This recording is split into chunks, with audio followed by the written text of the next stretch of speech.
Bienvenue sur notre série de vidéos de documentation et d'information sur les animaux de compagnie.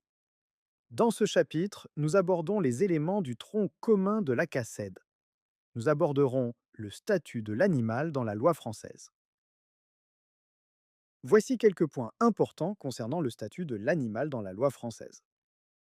Les animaux disposent de ces 5 libertés fondamentales. Les deux premiers piliers sont le fait de pouvoir vivre en l'absence de douleur, de contraintes de stress, notamment cliniques ou physiques.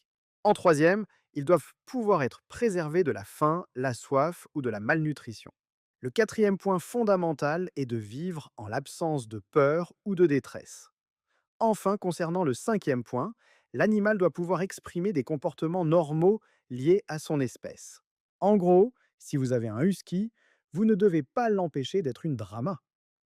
Trêve de plaisanterie, ces 5 points fondamentaux permettent à l'animal d'être lui-même et de vivre en sécurité.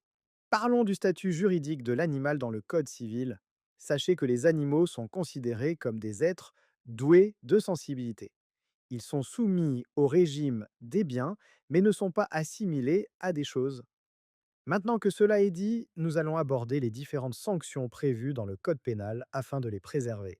Les mauvais traitements envers les animaux comme la privation de soins ou de nourriture, mauvais habitat ou contention, sont punissables d'une amende allant jusqu'à 750 € et retrait de l'animal à son propriétaire.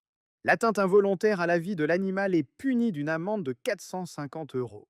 L'atteinte volontaire à la vie de l'animal est punissable d'une amende de 1 500 € et de 3 000 € si récidive. Les sévices graves et cruautés envers les animaux tels que abandon, cruauté, actes sexuels sont punis d'une amende pouvant aller jusqu'à 45 000 € et 3 ans de prison. Ces peines peuvent être portées à 75 000 € d'amende et 5 ans de prison si ces sévices ont entraîné la mort de l'animal, ainsi que 5 ans d'interdiction d'effectuer l'activité professionnelle ayant permis le sévice et interdiction à la détention. Vous pouvez retrouver en bas de page des liens officiels pour en savoir plus. Nous vous rappelons que ce tutoriel a pour vocation de vous informer et ne fait pas office de formation officielle.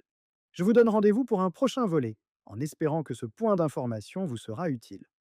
Aidez-nous en mettant un pouce positif et en partageant ce contenu. On se retrouve très vite pour un nouveau chapitre sur Zanimo Show. À bientôt les amis.